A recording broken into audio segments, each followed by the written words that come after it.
And we are recapping Mastery Chat. It's Thursday. We're super excited. We love this day, and we've got our guest moderator, John Hayward, on with us. John, thank you so much for leading the chat and then for taking some time to come and live with us, man. How you feeling right now after the chat? Thank you for the invitation. How are you feeling right now after the chat? Dizzy. Dizzy and satisfied. You know that moment when you've had a fantastic meal and you got to just push yourself away from the table and take a breath? That's where I am right now. That's a great description of that. Ray, how are you feeling after the chat? Well, it's not just a great description, but the Mastery Chat theme was all about dinner. So talk about the perfect transition right there. I loved it. No, the chat was amazing. I loved it. We had so much fun, and it was all about students, and that's like exactly what I need to talk about today, because I'm getting ready to meet my students this year, and talking about student-centered classrooms is a huge thing. So I'm really glad this was the focus tonight. Yeah. So John, one of the things that was perfect. Go ahead, John. Go ahead. I said the timing was perfect for those going back to school, as we're in that moment of anticipation, all these fresh faces we're going to meet. This is a good time to prepare. Absolutely. Awesome. So John, I always love to ask our guest moderators, like, if sort of when you were choosing your topic and when you were thinking about the questions, like, I would think there's something in your mind that you were hoping to kind of get, and comments and feedback, stuff like that. Did you get what you wanted out of the chat? Was there anything that really like stood out and really like just got you excited tonight, that like an answer to one of the questions, or maybe a gift that somebody used? There's two questions that I was really focusing on, and that was the first and the sixth, kind of the bookends to the whole conversation. Okay, so in the introduction that asked participants, what was your best customer service experience in a restaurant? And then flipping it to question one, how does that relate to the classroom? I was hoping that connection would just be the anchor to the whole evening's conversation. Like, oh, that's what we're trying to talk about. Yeah, I loved that question. We talked about that when Ray and I were live before the chat. We talked about that specifically, that question, and how much we loved it. So was there an that someone gave that really stood out to you? Can you recall on it? I know there was a million tweets, but anything that really stood out to you? There was an answer that floated through many responses, and that was the core of compassion. When I'm asked that question, what are the traits of a good teacher? That's often the first one I think of. Humor and bladder control are in there somewhere, but compassion, compassion is what prompts you to follow through on the other things you need to do for students. That's like the core trait. So if you think about good service, the person who comes to your table, looks at you, listens to you, processes your needs, and then delivers is what's happening in the classroom with good student-teacher interaction. That compassion is really the key. Love it. Ray, was there anything that like stood out to you tonight? I loved the first question because it really, like he was saying earlier, got everyone kind of in the right mindset, right? We got to talk about how there was so many connections to how we treat people in customer service, and then how we need to really target our students' instructions to really meet their needs. And what I loved is that the entire chat had this real world feel. And I don't know if that was your intention, but when you built this, I mean, while it was student-centered, it was not only getting students what they need, but then how to actually implement that. We had so many examples of best practice techniques that were helping our teachers really target instruction so that our students actually got the support they need, and teachers could use that compassion to really drive the forefront of getting students what is going to build them to eventually be really successful, leaders in the world. So this was a great chat. Very cool. I want to say hi to word. Oh, go ahead. I was going to give a shout out real quick. Hi, Susan, Jeff, Tina.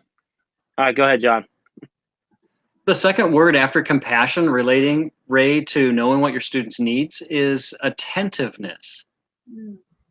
Many people talked about how a good server is attentive to the needs. And have you noticed sometimes in a good restaurant, They come to you with what you wanted before you ask. Yep. Mm-hmm. Yeah. Well, and I think that related really well to a lot of our teachers that are part of our Mastery Chat family, also part of our Teach Better team. Focus on then how do you manage that? Because I think that was a really easy transition for teachers where they say, yes, we need to be attentive. Yes, we need to get students what they need. But then how do you manage that when you have a room full of 30 students and 8 class hours, right? So there's a lot of solutions that were thrown out there. And I think that was a great focus, because while you had these teachers in this really innovative mindset of wanting to do everything student-centered in their classroom, the management element is a huge part of that. You know, a good server has a system, you know? Mm-hmm. If you look at questions 2, 3, and 4, it was about releasing some of those responsibilities to students so that they are more involved. One of the core concepts is, are we doing too much?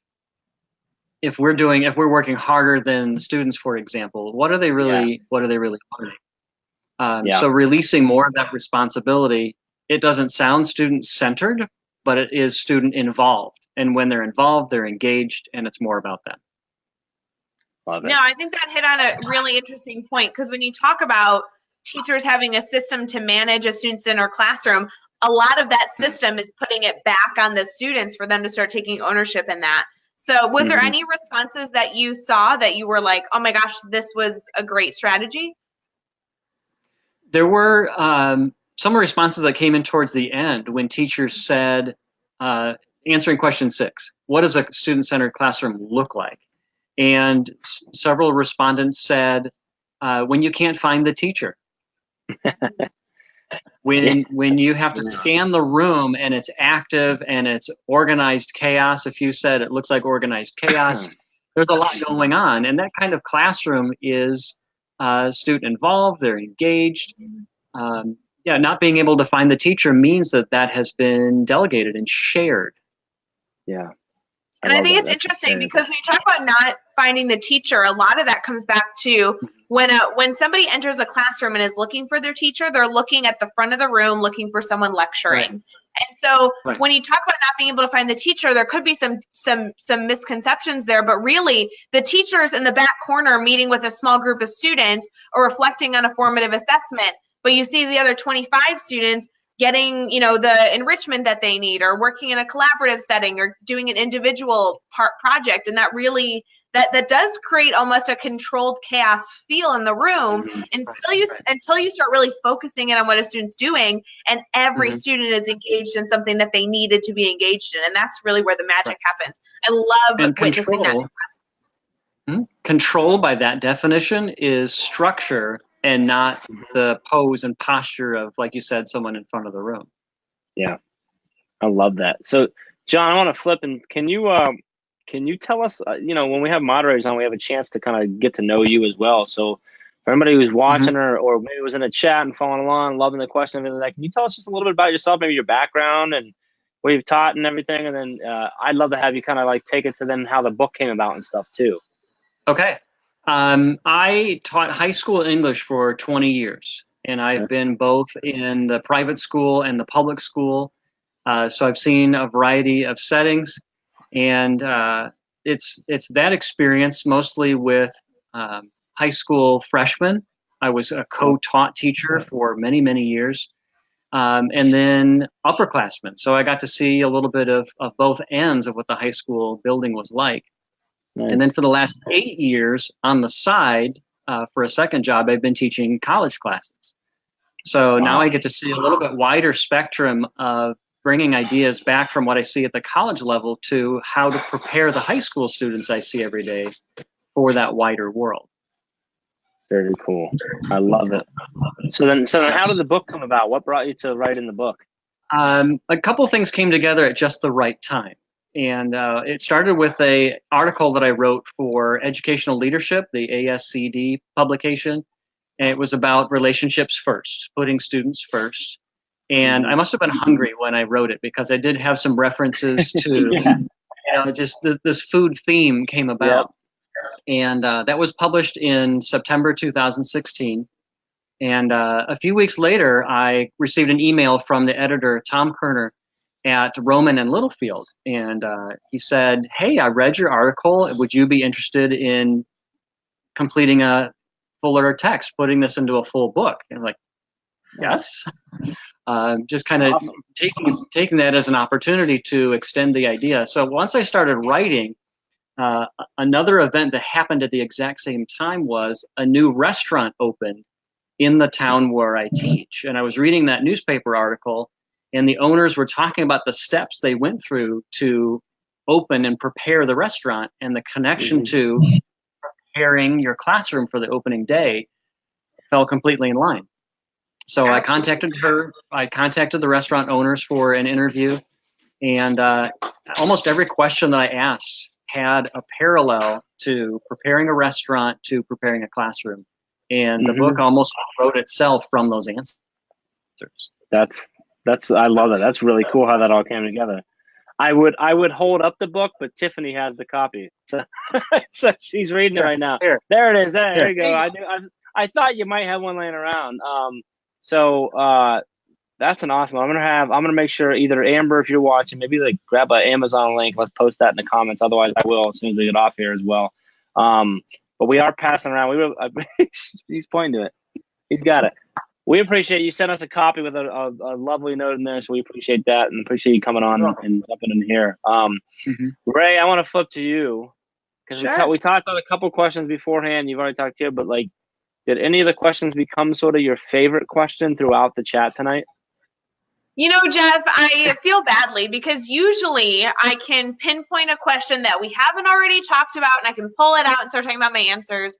But I have to go to the questions that we talked about in our preview. I know. I knew it was going to be one of them.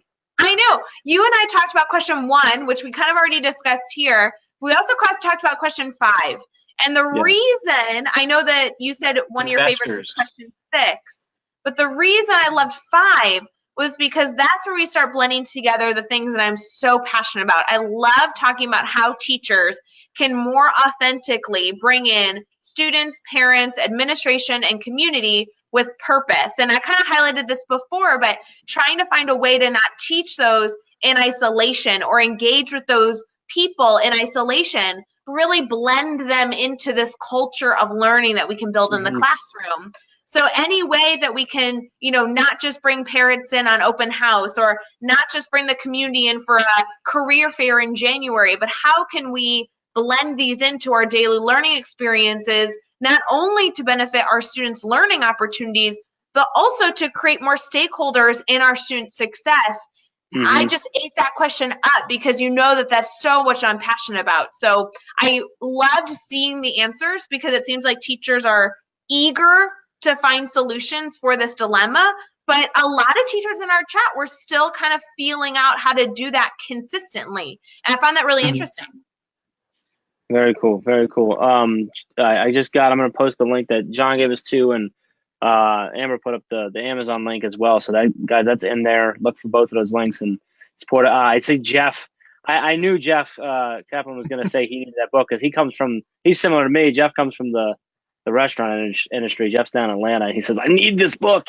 So hopefully go get that, Jeff. And Ray, can I touch on something of what Ray just said? Go for it.